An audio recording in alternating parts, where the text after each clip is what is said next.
Welcome to the Creative Condition Podcast, the show where I, Ben Talon, illustrator and writer, invite people from the creative industry and far beyond to share their story of creativity. Both the nature and the nurture, the chaos and the calm. Creativity is a fundamental pillar of human happiness, something I'm increasingly fascinated by and so often misunderstood. So little by little, I hope to build an archive of fascinating stories, experiences and tips to help you maximise yours. The show is supported by Illustration X. Go and take a look at their incredible global range of illustration and animation portfolios now at illustrationx.com.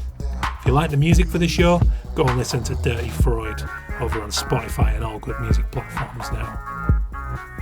And then I discovered this gut-brain axis, this connection between our mind and our gut. And then it's just fascinating that lots of metabolites, lots of compounds that are influencing our brain, such as dopamine or serotonin. So they are produced in the gut, and the gut microbiome influences it so much. Today I'm talking about guts. I'm joined by Polish microbiologist Zuzanna Karwowska, who does fascinating work involving machine learning, AI, in analysing and providing data on the gut microbiome. The importance of the gut microbiome cannot be understated, and it's in the advent of research, but we're seeing more and more that it has a massive influence on the brain and therefore creativity, and that's what I wanted to talk to Zuzanna about today. Hello and welcome to the show. How are you doing? I hope you're well. My name is Ben Talon. This is the Creative Condition Podcast. How's your week been? I hope you're good. It's only Tuesday when this is going out, and that will leave me just short of 2 weeks on the book for the Creative Conditions Kickstarter campaign. Thank you to everybody who's got involved so far. The support has been nothing short of profound. I said recently I contributed to a thread run by Creative Boom that Katie Cowan posted. I know Katie from my time in Manchester, and she's always been a keen supporter of our industry, which is brilliant, and we need so much of that just now in these tumultuous times. And Katie posted a thread, and she was asking questions about how being a people person or being kind has helped you in your creative practice. And I thought it was a great question, so I elaborated a number of times on Twitter, X, whatever we're calling it these days, and LinkedIn. And one thing that I did elaborate on is my biggest joy about the creative industry and the arts, which is an industry built by people who have creative practices that are an extension of self. It doesn't have to be explicit, it doesn't have to be 100%, it could just be some tiny part of yourself that you implement in your work. But to me, that's what generates this beautiful coming together of people who all want to help each other and work towards a bigger cause, which is the arts, which is artistic expression, which is creativity at large. And it's that I fell in love with when I walked through the doors of art college in 2000 on a BTEC in graphic design and saw all these people dressing how they wanted to dress, talking about things they were into, sharing these loves for things that were often quite nerdy or quite niche. And I just thought it was magic, and I've always sought that ever since, and this industry is full of it. And in terms of the kindness and help, I've always tried to help other people, and I've been helped by so many generous people who went above the call of duty, whether they were art directors, creative directors, designers, or artists or lecturers. So many people have given their own time beyond what their job required them to give me. And whether it's messages over WhatsApp suggesting, that I'd try a new style, or that I've overworked a piece, and constructive feedback, or just telling me stories about their experiences that will help me to accelerate my learning. It's just something that is endlessly wondrous to me. And that's something in the answer that I gave. And this Kickstarter campaign has been just that. Because at times it does feel like this cause to try and elevate creativity in our society and culture is mine and mine alone. And of course it's not. I wouldn't be doing it if it was mine alone. But it does feel like that, when you spend a lot of time on your own and it's a cause that you feel very passionate about, and then you have to watch your irresponsible, immature government stepping up onto a podium with the words "Stop the boats" on the front, at the same time as a climate crisis that threatens us all, a cost of living crisis in the UK, mental health crisis which deepens all the time, struggling health system, food poverty, children left to rot because they've been born to irresponsible parents and nobody's picking up the pieces. It's very troubling times, and therefore it's a cause that I want to bang the drum about for the rest of my days, because those fuckers are not doing it. They're not going to be doing it anytime soon. If they can't get their act together to sort healthcare out, and they're too busy looking for cheap votes from, disenfranchised people about these poor people who are having to cross oceans to seek refuge and clean water and not be killed. I mean, what kind of human stands behind that podium and gives that message just to stay in a job when they're already rich beyond belief? It's the level of ego is scintillating. And I try not to get too political on this podcast, but that's how I feel. And in a roundabout way, that's why I love the arts, and I will always fight for them. And that's what I'm trying to do with this book and this whole project, The Creative Condition, this podcast, and anything else that I do with it in future. And that's why I'm doing it, because, we need it in the world right now. It's a complete joke that's going on. But anyway, there we are. That's just a little rant over.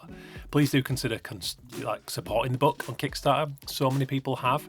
And my point was, is I spend all this time alone thinking about all this stuff and doing this stuff, and it does feel far down the pecking order. But it's really not, because it's at the bedrock of solving any of the big problems we face. I had a conversation on the dog walk with some friends, and we highlighted that kind of rhetoric that people like to throw around, which is, well, can we support anybody else when we can't solve our own homelessness problem? And it's like, well, who's contributing to putting these people on the streets? It's the people in charge. Austerity, consumerist capitalist society with sky-high rents, no support for mental health, no champion of creativity. Is there any wonder that people have come from tough starts in life and suffering addiction and not able to find their way in life are on the streets? No, it's not. It takes a bit of love and care. It takes long-term thinking. It takes the implementation of a society that looks out for those who are vulnerable. And I believe that creativity and self-expression, if it's better implemented in a more rounded education, then those people who are the most vulnerable, who are likely to become homeless or become at risk to that, then they're better helped, they're better looked after. They can be shown another way. They can be shown that they can be as successful as anybody else, and that they can express themselves and their views in a way that helps them to find their way in life. I recently lost my oldest friend at the age of 38. I'm not going to go into detail, I'm not going to name names, but I'm a stern believer that if he had had better guidance in education, because he had a tough start and a tough background, he'd be here today. And I think that things like homelessness are very much interwoven with this idea of artistic expression and creativity. It's not about creating artists or designers or performers. It's about teaching people that there are other ways other than academic intelligence to express themselves and to understand their thoughts and emotions and feelings, so that they can deal with them and address them and make decisions in their adult lives that lead them somewhere better and more stable. Huge believer in that. Anyway, I could go all day, but this book, if you can't tell by now, is a real project of passion, so that's why I'm asking everyone to support it. I have young children. I want them to grow up in a world that values this stuff and isn't just about divisions and about scapegoating poor people. I want to show them what's happening. They're a little too young at the minute, 3.5. But the moment they hit an age when they can understand, I'll tell them exactly what's going on and why these people are being victimised and why it's wrong. Interesting times. A big thank you to the founding sponsor of the show, Illustration X. You can check out their global range of illustrators and animators now, illustrationx.com, see all their other good work. They're a B Corp, recently certified, great to see. They do a lot of good work for our industry in terms of IP around AI and fair rates and contracts with the AOI and other organisations, and they're good people. So anyway, that's the rant over. Slightly long one today, I do apologise, but it's timely and it's needed. And I'm very excited today to bring you Zuzanna Karwowska, who is a Polish microbiologist. So Zuzanna and I were a part of 6 people doing a talk for Polish agency AdMind. We were asked to speak at an internal event, which we did, and I was absolutely gobsmacked by Zuzanna's presentation. She's working with machine learning, collating data through AI in researching and understanding the gut microbiome. So for anyone unfamiliar, Zuzanna's going to give us an explanation of that. And the gut microbiome is essentially what is estimated to be 3 kilograms of good bacteria in our large intestine. And as research has gone on over these recent years, we're seeing more and more just how linked that is to the mind, to the brain health, and to our mood, and our memory and our confidence and our ability to recognise, to process, to stabilise our emotions. It's really, really profound stuff and inherently linked to creativity. So for anyone who listened to episode 202 with Kimberly Wilson, Kimberly is a psychologist specialising in nutrition and whole body mental health. And again, it's this idea that we have to look after the entire organism, body, mind and brain. And by doing that, we maximise our creativity because we are in better spirits, we have better clarity of mind, we are able to make better decisions, we have better ideas, we are able to compartmentalise and deal with the adversity we encounter in life. And I can tell you from a personal experience that revamping my diet and going that way since listening to Kimberly Wilson and now Zuzanna, it's a game changer. The naps are so infrequent. I am happier on a day-to-day basis. I am dealing with the news better than I have done for the last few years. And that's why I've continued down this track, because we have the dark nights again. It's November. It's a challenging time for our mental health. So that's why I'm bringing you Zuzanna. And I hope you enjoy this conversation. It's a deep one. It's called Guts. And I hope it's going to make a difference for you too. So I'm Polish. I was born in Poland, even though I spent some of my childhood in France. So I'm a bit connected to France too, and also my partner is French. So I'm Polish. I was born and raised for the most part in Poland, and my both parents are scientists. So I was growing up in a very scientific environment. So my mother, she's a professor of philosophy, and my father of quantum chemistry. So there's 2 very abstract and very different scientific subjects, but I really loved it. So I saw how to be a scientist, that you have to travel, you have to do a lot of conferences and writing. And I remember doing my first PhD in astronomy when I was 7. I just wrote 3 pages and showed it to my mom, who was doing a PhD then, I think, yes. Or my father, I don't remember. I wanted also to have a PhD when I was 7. Asked my parents, yes. Yeah. That's wonderful. And so did you get to play, with the equipment? What was yes. As a small child, was this kind of a fun environment even from an early age? Yeah. So my whole family is quite scientifically related. Lots of people that are very curious minds. So of course I got the microscope. I got this a telescope also, for children, all of that, and I loved playing with it. So I also had a huge passion for science. I was quite child that gets interested very easily in something. I was very interested in art too. So I loved music. So I was singing, playing piano, and also indulging in science. So I loved all of that. Yeah. Well, science is a hugely creative field, isn't it? And it doesn't get quite the same. I don't know if glamour is the right word, but it doesn't get the same kind of gloss that art and music kind of get in their end product, but it's every bit as creative.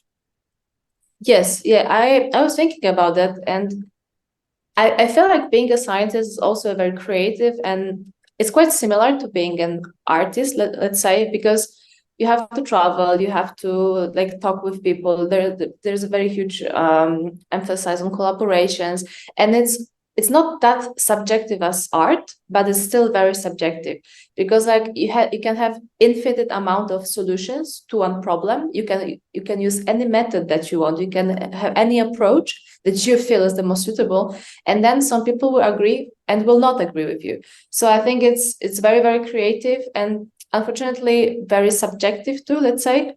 Maybe less subjective because you have some results. If it works, it means it works, right? It's not maybe as subjective as in art, in singing, for example, or something else.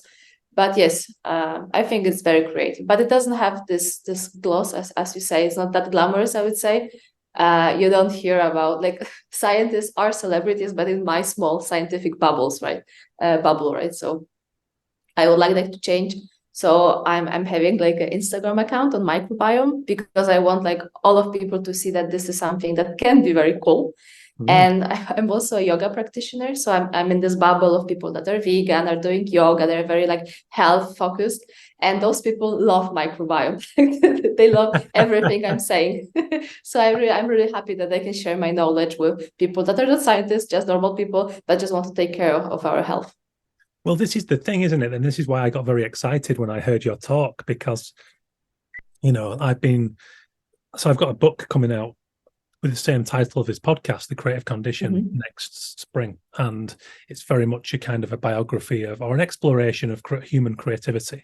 And right from the start, I tried to break down the mistake of classing creativity as the same as being artistic, because yes, they have a famous relationship, but creativity can be absolutely anything in any field.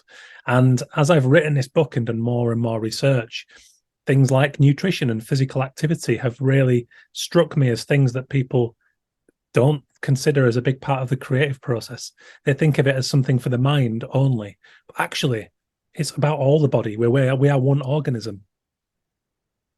Yes, I agree with you 100%. And coming from like gut microbiome scientist, I would say that our health is so much connected to our brain. I don't want to get too scientific, but we have this gut-brain axis, and our gut influences enormously our brain, and bacteria that are living in our gut are influencing a lot our brain, our cognition, how we think. Also, when you are sick, if you have depression or any other psychological or like brain-related problems, it's very often connected to gut microbiome, some dysbiosis, some inflammation in your body. So as you say, if your body is sick, if you're inflamed, or if you're not taking care of your body, your brain will not function correctly, and you cannot like have your full potential creativity basically. Yes, very much so. And this is the thing. And it's so. Would you mind giving us just a little overview of the gut microbiome, and just a kind of, I guess, a simple explanation for a simple person like me? Sure. So we have microbiome on our whole body. Like our whole body is covered in bacteria that are good for us, for gently our skin, for example, respiratory tract. But the biggest like home of a microbiome is our gut. So in our gut, large intestine, we have lots of bacteria. We can estimate it for like 3 kilograms, which is a lot. And we have, and you would think that if we have so many bacteria in our gut, they have to do something, and actually they do.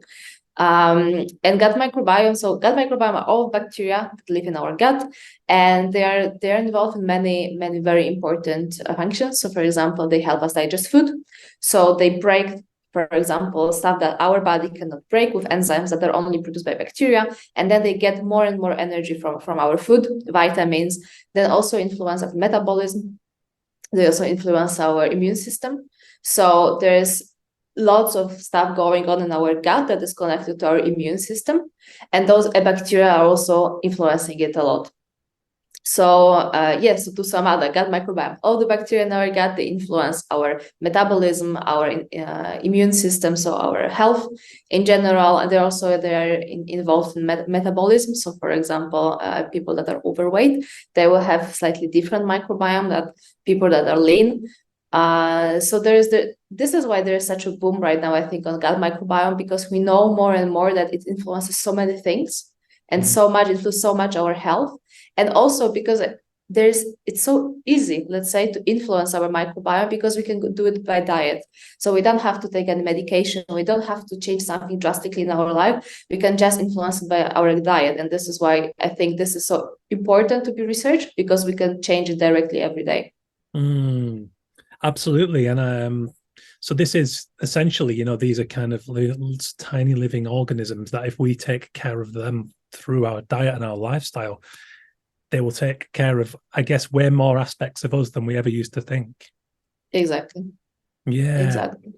Yeah. And this is the thing. And the deeper I've dug into the topic of creativity, which relies on a healthy, firing, you know, engaged mind, then of course it would be then a common sense step to assume that we can, you know, we have control over maintaining that part of us as an organism.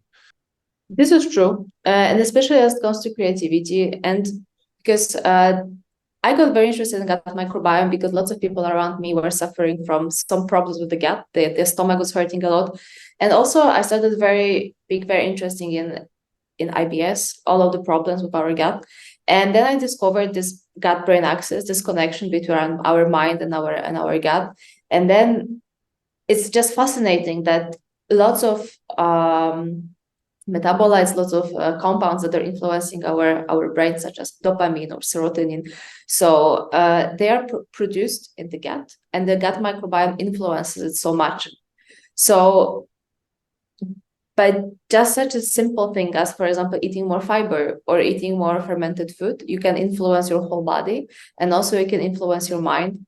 And especially that science, like statistical analysis of microbiome and this analysis of why microbiome changes some disease is quite difficult. So unfortunately, results are unconclusive, but scientists very often they're focusing on finding the differences in microbiome between healthy and sick people. And very often they find differences in people that have psychological disorders in their gut microbiome. So this is like sure that this is somehow connected. As I said, the results are not conclusive yet, so we cannot like say, okay, this bacteria is good for our brain, so we can take this as a probiotic for sure it will work. But we are on a good way to do it right now. And I'm aware that, and have felt that stress has a very negative effect on the digestive system. So does stress play a part in the health of the gut microbiome?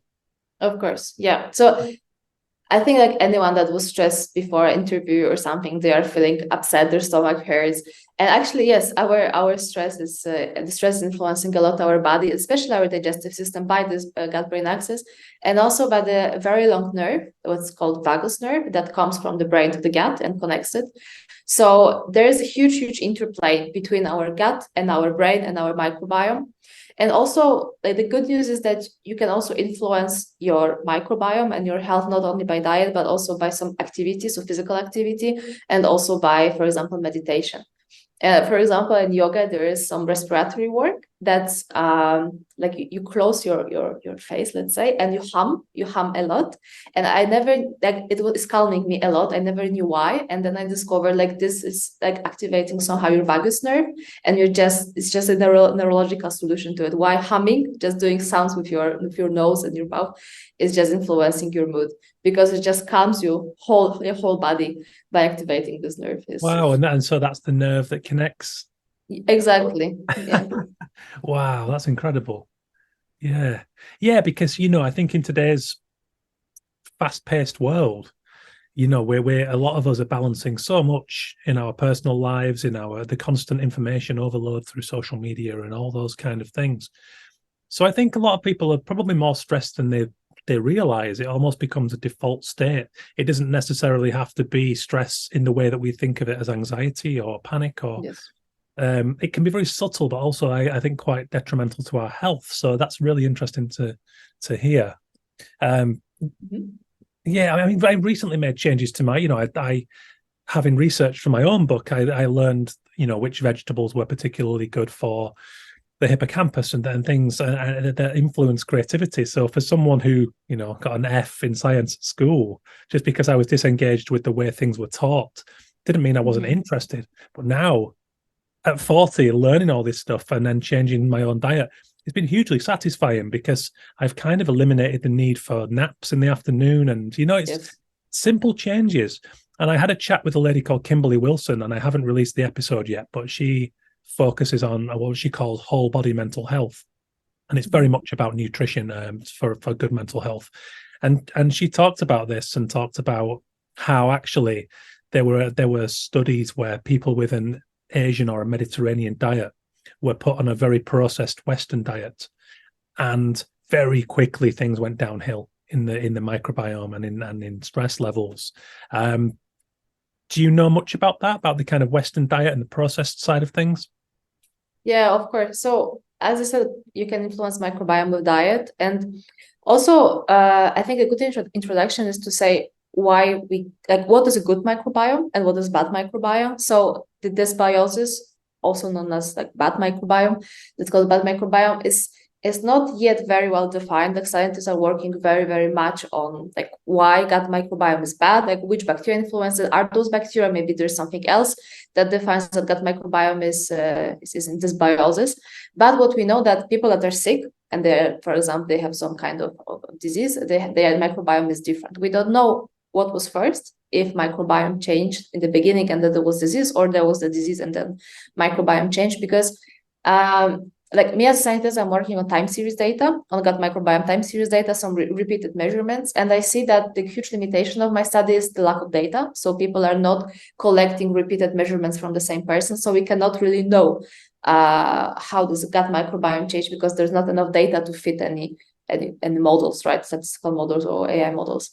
But so let's say that we don't know exactly yet what is bad microbiome, but we are a bit more sure of what good microbiome is. And good microbiome is a very diverse microbiome. The more bacteria you have, the more function that they will have, and the more healthy you will be. So Western diet, which is very high in sugar, processed food, very greasy, high fat diet, it will not influence good our bacteria, because they thrive on fiber. Our bacteria like fiber, very whole foods, grains, etc. And if you don't provide it, you will not make your microbiome just diverse, and it will just influence more bad bacteria that will just thrive on those bad food. So this Western diet is just bad for our gut health, and it leads to this low inflammation in our body. So you are constant. If you eat bad, you will have very low but very constant inflammation in our body, and you can think of it as a very low but constant stress of having a coworker that's just is very nasty, and every day you're just stressing a bit because of him. It's not a huge stress, so it's not the response, okay, something happened, I need to act, I need to do something with it, but this is just a very constant low stress, aka inflammation, that is all the time in your body, and you just get used to it, just changing how your body function, and it influences so much everything that is going on. You can even think of it that if you eat bad, you will have more inflammation in your body, which will make it quite difficult for you to lose weight afterwards, or will make you crave more food or sugar. So it's just a vicious circle that's very hard to just break, because you eat bad, so you have bad microbiome. Your body is just in this state where, okay, I eat bad, and it's just a very bad situation, and it's very hard to break the cycle if you don't change diet, for example, or take some probiotics or something else. Yeah, because I believe this comes down to the kind of primal evolution, in the sense that we crave fatty foods when we are in a heightened state of alarm or stress, because that goes back to times when there was more scarcity and, which is very interesting. And that's why I guess, when we're tired, for example, and we've had a rough day at work, we are more likely to want a takeaway or something that's easy and satisfying. That's true. Of course. Yes. Yeah. And also gut microbiome will influence hormones in our body, and hormones are so much responsible for how we act when we are hungry, what we eat, etc. So if you eat bad, you will just be more prone to take a takeaway, or eat bad, eat very high processed food, because your hormones will a bit dictated to you, right? Absolutely, yeah.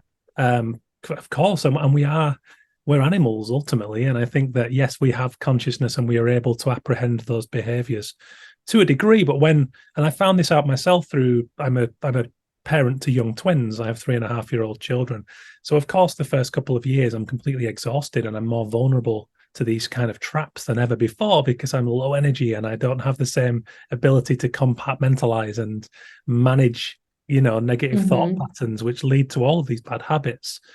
And I think there's just something about our modern lifestyles that make us more vulnerable to that too. So you mentioned data there. I'm very interested in the AI aspect of your work because this is something you talked about recently when I saw you talk. I'd love to just hear a little more about that. Sure. And is this a very recent thing in your work?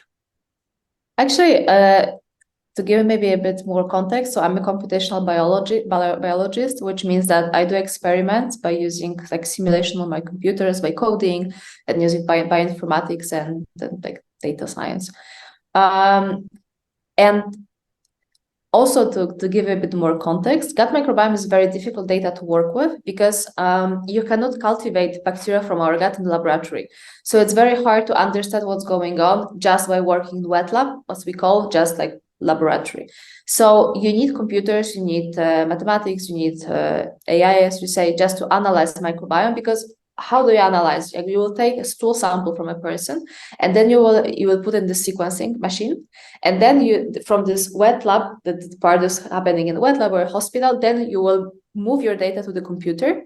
And me and other bioinformaticians and computational biologists, we will just analyze this data using mathematical simulations and AI, however you call it. As it goes to AI, we have more and more computational power. It's cheaper right now, and also sequencing is cheaper. So all of this framework that enabled us to understand microbiome is just becoming cheaper and cheaper. So we can work on this data. There's more and more databases that are available. So it's just easier to work with.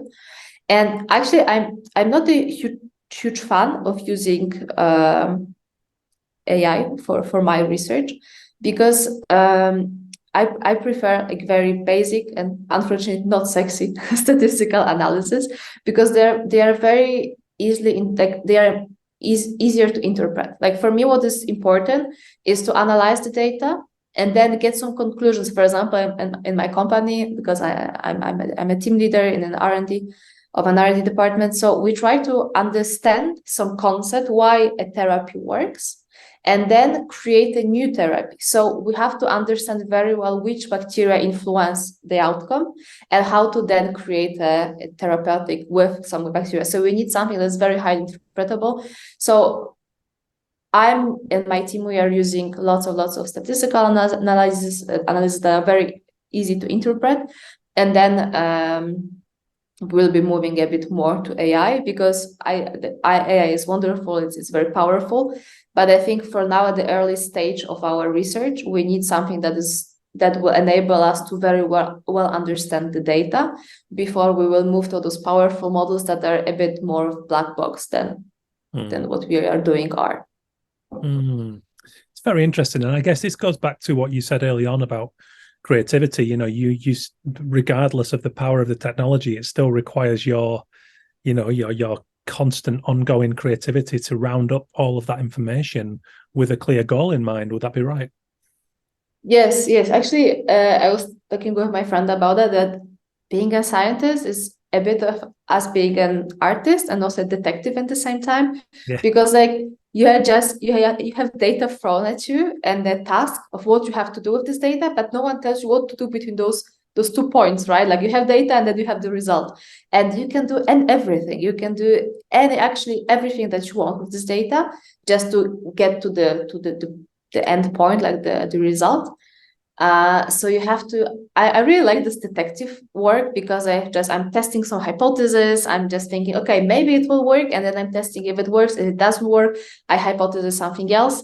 So yeah, it's a very highly creative process. And what I love about it the most is that science is a community work, and not community work, but it's a group work basically. So you cannot do science alone. You have to have collaborators. And during my PhD, I travel a lot maybe too much, but I love just traveling and collaborating with different teams from different countries, from different universities, because everyone has such a unique mind, a unique way of thinking about the same problem, basically.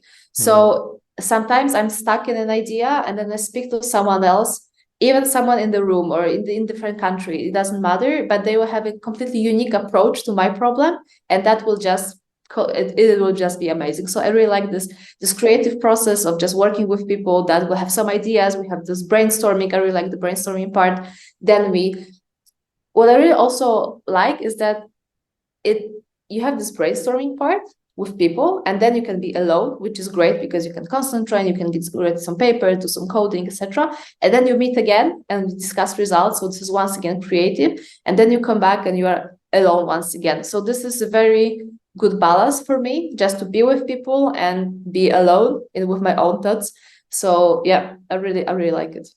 It's music to my ears, because that's exactly what I love about my industry. It's exactly the same thing. I think we are very social animals, and it's fundamental for us to have that, because it's important, like you said, to spend all that time in the lab, so to speak.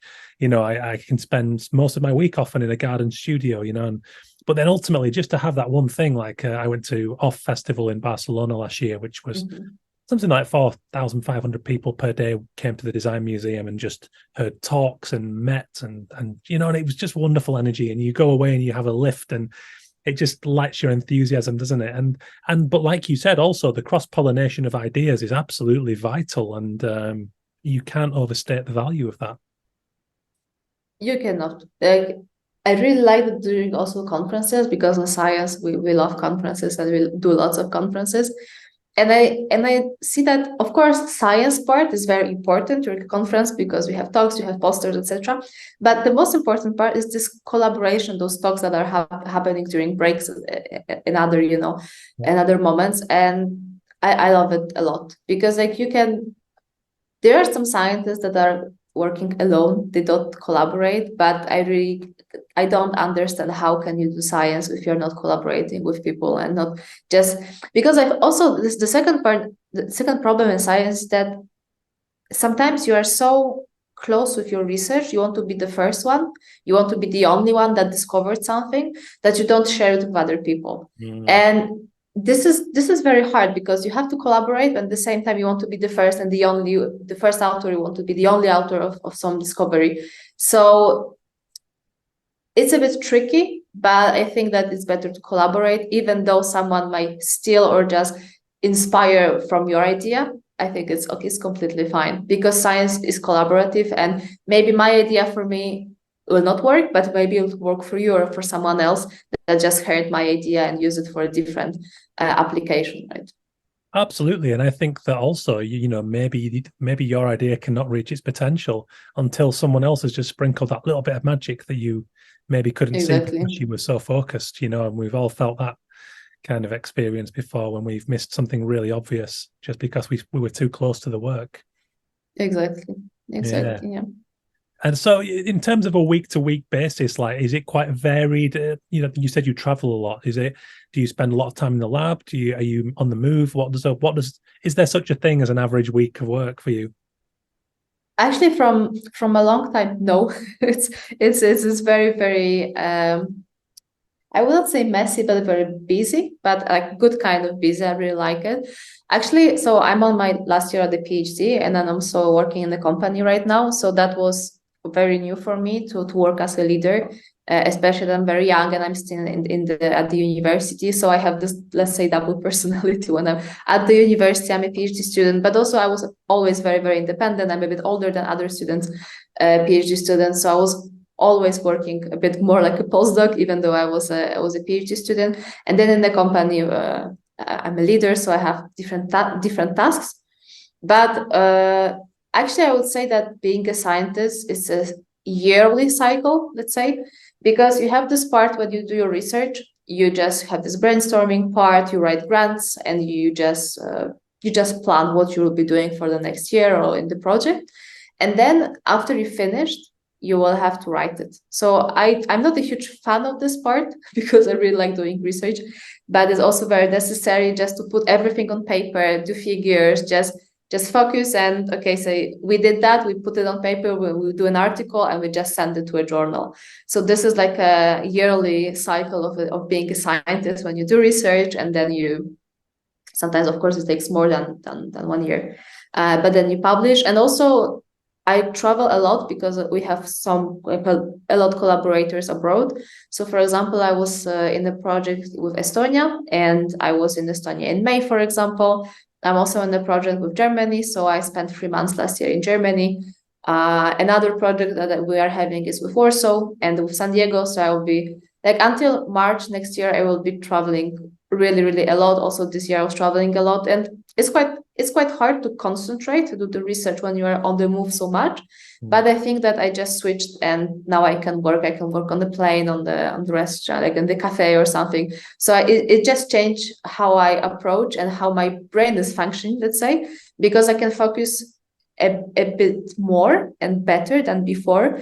Also, like I have lots of projects, lots of obligations. Also, I'm quite an active person, so I run, I go to strength training. So everything is very well planned, but I feel that my brain is and my body is adapting to it very fast, and I really like it. Like something that was very difficult and hard in the beginning, now it's just very easy for me. So yes, it's amazing. It's very creative, a bit tiring, and you have to adapt to it, but it's a very great experience to have and to do this all the time. Yeah. And how do you feel about the kind of the accessibility of I guess the science, not just your own work, but I ask this because the more that I researched and the more that I wrote this book, I felt very, very fortunate to live at a time when all of this incredible information, all these research papers were just right there with one search at my fingertips. I thought that was magic, and it enabled me to pull together all this information. But then at the same time, I feel like it's a lot, and not just science, but within information about psychology, about creativity, we still have some way to go in finding ways to get that into the education of more people, I guess. Do you have any kind of influence on how, apart from like the journals, of how your work accesses people? Because, this is quite revolutionary stuff in terms of health. Yeah, actually, I think it was in March this year, I was having another very technical meeting because I'm using lots of like mathematics in my research, and I have another project like meeting about where we're talking about the model and some parameters, something that will analyze gut microbiome, but in a very, very technical way. And I felt quite bad after this call, and I was thinking, I don't want to do stuff that is understood only by like 1% of the population. I want to do something that can, just all of people not interested maybe too much in science or microbiome can understand. And I started doing a bit more pop science stuff. So I created this Instagram account because I thought that's like the easiest way for me to reach people, that I can talk about gut microbiome every day. And I really like that. And I was quite surprised how many people like followed me and are engaging in contact with me. I don't have that much time lately to have this account, but I plan on coming back to it. But what I don't really like about science is that there are some scientists that want it to be very exclusive. Like, we are scientists, we just use very hard terms. We are just very, very exclusive group of very intelligent and highly scientific people. This is very just for us, a very secret. And I don't really like it. I think that science should be accessible, and we should make science very, very easy to understand for everyone, because it is for everyone. Everyone will be using, for example, probiotics, or everyone can change diet to have better health. But if you talk with someone who is, I don't know, a journalist, an architect, and doesn't know nothing about biology, if you use very hard terms, he will not understand what's happening, right? Mm-hmm. But if you use very, very easy terms, the person will understand why it is important. So, for example, right now with my supervisor, we are planning, like, wrote a grant, so we're waiting for the results. But basically, we want to analyze people in time. We want to analyze the gut microbiome in time. And we were thinking, like, okay, we will get this money, but how the hell we are going to get those people? Like, how the hell we are going to find 40 people that will give us their samples for like 5 weeks, And then we thought, okay, let's make an initiative. Let's make it let's maybe search something on social media and something else, just to show people that, listen, microbiome is important. You can change it, but also we have to analyze it, and we want to understand why it changes. So what we wrote is like a probiotic intervention, which means that we will sample a person for some time, and then we'll give the probiotic and just see what's happening.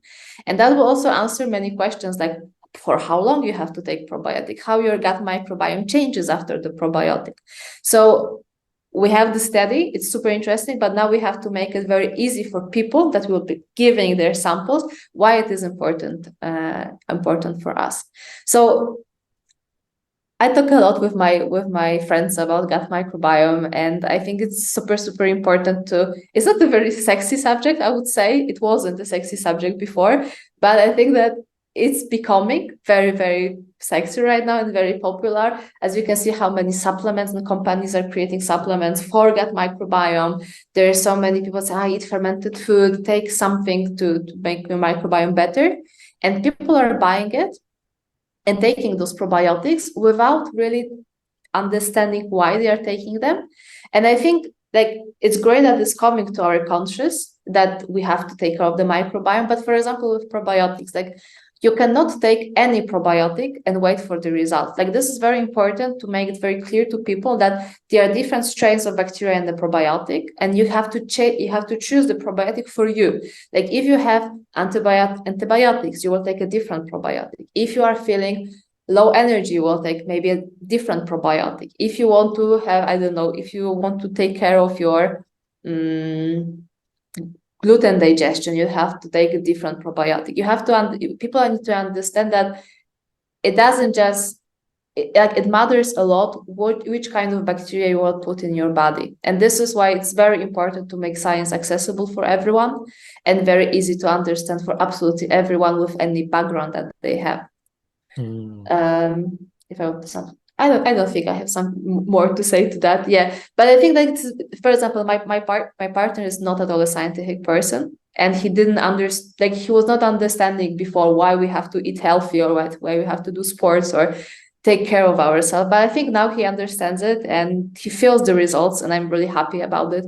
So I can see how his consciousness changes. Yes, so it's cool.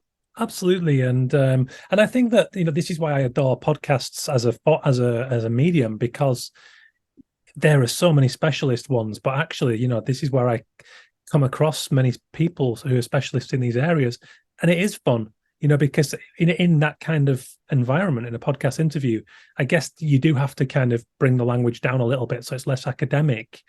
But it's great because then then that's there for people to go and access. And to caveat what I said earlier about the kind of speed of degeneration with processed diets, I know that the same is also true to a degree. Of course, if there's damage that's happened, then of course that can be long lasting. But actually, and as I've found out myself, small steps over, let's say, a week, you can notice the health benefits quite quickly. And I've certainly noticed a better clarity of mind for my uptake in vegetables and a more balanced diet. That is true. This is very, very true. And I had, for example, trouble sleeping for 2 years. I think it was due to stress or something else. And then I started taking care of a bit more of my nutrition, my hormones, like the stress relief exercise, because I really don't like when people say, like, don't stress too much. Like, stress is in everyday's life. You cannot get rid of it, but you can handle it. So you can handle it. There's many, many ways to handle stress. So I think this is so important.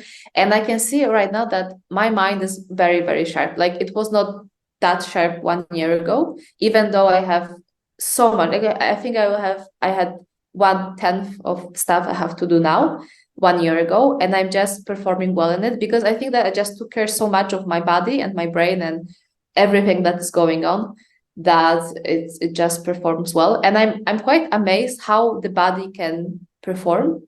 Like, well, for example, when you start doing sports and you just go for a run once a week, and that's too much. And then you start running 2-3 times, then you go to the gym, then you do something, and then you finish with having like 9 trainings per week, and you're like, okay, I'm fine with it. I can schedule it, and I'm just feeling great. And you sleep better, you feel better, and this is just amazing. And I see it from my father, because my father, he's also in biomedical sciences, and he's obsessed with supplements right now, with healthy diet, with everything. And I see that he lost lots of weight. He's feeling very well, like his brain is functioning better, his vision even is better, he told me. So just by changing stuff in his diet, and he's taking some supplements and doing some sports, being outside also, it helped him a lot. That's really encouraging to hear, and rings true with everything that I've learned and experienced. So yeah, so would you have? So let's say somebody's listened to our conversation today, and you know their ears have pricked over a certain aspect. Do you have a good entry or a good starting tip or suggestion was where somebody can start to learn a little more about the microbiome and about, you know, the diet and the effect on the mind? There's so much resources everywhere, basically in any language, because lots of people are researching microbiome. I think the most important is to understand how it influences our body and why we should take care of this, because I think without understanding it, you will not care about it. But once you understand that microbiome will influence the inflammation in your body, it protects you against bad bacteria, and it influences your mood, your metabolism, your hormones, actually everything. You can move to, for example, reading why and how you can take care of it. And I think the most part is just to read about the connection of diet and microbiome. This is very, very important. Also, what is extremely important to say when talking about microbiome is antibiotics. So if possible, just avoid antibiotics, because it just kills everything in your gut. Not only the bad guys, but especially the good guys too. And if you are taking antibiotics, just take probiotics afterwards. And also what is very important, I would say, is how to take probiotics, because it's not enough to take probiotics for like 1 week and wait for the results. Those bacteria need lots of time. They need a lot of time to just feel home in your new gut, right? In the gut. So better diet to read how to eat to have better microbiome. Also how to take probiotics and add some probiotics to our diet every day, but not only from like probiotic supplements, but also from fermented food. And also if you increase your fiber intake, you will have better microbiome in your gut. Also, what I'm taking, I think for 2 years now, is the butyrate acid. So this is because our bacteria in the gut, they are producing something called short-chain fatty acids, and one of them is butyrate acid. And this is a substance that influences tremendously our gut. Like it acts in so many ways. It was proven, but let's think of it with a caution, to have anti-cancer properties, anti-inflammatory properties, like a source of energy for our gut. So I'm supplementing it externally, this butyrate acid, for like 2 years now, and I'm feeling very good. I have no problems with my intestines whatsoever. So I'm feeling very, very, very good. Yes. So to sum up, yes, how diet influences gut, what you can eat to make it just more healthy, add more fermented food, because also now it's autumn, and I can say I was not sick for last 3 years, because I'm just taking so much care of my microbiome. I'm eating lots of fermented food, and my immunity, which is very connected to gut microbiome, is very good. So it can be like -10 outside, I'm running, and I'm not getting sick afterwards. So my immunity is very good because I'm taking care of also the microbiome. Yeah. So yes, diet, also how to take probiotics, how to choose probiotics for you and not take any probiotics from the pharmacy. And also it's very important to understand what kind of probiotic is good, because as a supplement is not very well regulated yet. You can sell anything basically, and it's very important to check the source of the probiotic or any supplement that you are taking, because it can be just, I would not say sugar, but it can be just not enough for your body to work in a substance like this. Yeah. And then I guess I would also say to think about, you know, like what you said about the physical activity, and it's the general foundations of a healthy life, isn't it? So to try and manage the mind and if there are troubles and stresses, to try to identify them, but know that food can help that. And then the gut microbiome is also helped by physical activity and staying well in that regard too. So it's taking care of all the parts, but I think it doesn't need to be too complicated in terms of those first steps to make improvements. So I think that you will invite any scientist here that's related to some biology of our body, and they will say the same, that activity and good diet, because like our body is a system that's connected. Everything is so much connected, and if you reduce the stress or just handle stress better, change your diet to be more like rich in whole foods, in vegetables, and have some activity, you will just feel great. And it's not only influences your gut microbiome, but your whole body, basically. Brilliant. Well, I think that just about covers everything, and that's been wonderful, actually. I've got a lot there for myself too, so thank you very much. Thanks a lot. And could I get you, what was your Instagram channel for anybody who's listening that might want to? It's in Polish. The name is Feeling Gut. So feeling like, and gut like GUT. Cool. I will find it and share the link. And thanks a lot for having me. Is that the best place? Is that the best place to track your work, or do you have anywhere else outpost, or is it? I'm quite active on LinkedIn, so I really like LinkedIn as a medium, but also on Instagram you can find me. But as I said, it's unfortunately only in Polish, because I thought it would be just easier for me to start. Yes, but LinkedIn is in English. Everything I post there is in English, so I encourage you to talk to me. I'm always very happy to do podcasts. Also, I did a podcast last year in December, also on gut microbiome, and that was very cool for me. Like I was never thinking that I will feel so good in pop science, that to make it just accessible to everyone. But I think it's so rewarding, and I see people that are just sending me pictures of their I don't know, so fermented food that they are eating. I really like seeing those crazy pictures on my phone because I feel my mission is done here. Everyone is eating, so kimchi or something else. Yes, so it's very cool. Excellent. Well, thank you ever so much for your time, Zuzanna. It's been a joy. Thanks a lot for having me. Thank you ever so much to Zuzanna Karwowska for taking the time out of her busy schedule as a scientist, as a microbiologist. Wonderful stuff. I found that utterly fascinating, and it's a track that I've gone down recently about revamping my diet and making sure that I take care of myself in terms of physical activity, mental wellness, and food. And since I have, it shouldn't come as the big revelation that it has to me, but it's revolutionized the way that I feel and my creativity. So I implore you to do the same. Take care of it. Discipline yourself. Get them sweet stuff out. I'm so glad that I'm feeling these benefits, and I want you guys to too. It's a personal thing. You'll go your own way, but I hope that it's something that you'll consider after this. And if you didn't hear the Kimberly Wilson episode on 202, go back and do that now. Big stuff coming up. Please do support the Kickstarter. We're into the last 2 weeks for the Creative Condition book. If you're a fan of this show, you're going to love that book. Trust me. It's like a life's work, 10 years of work. Big thank you to founding sponsors of the show, illustrationx.com. Cheers for listening, guys. I'll see you next time. Take care. Stay creative.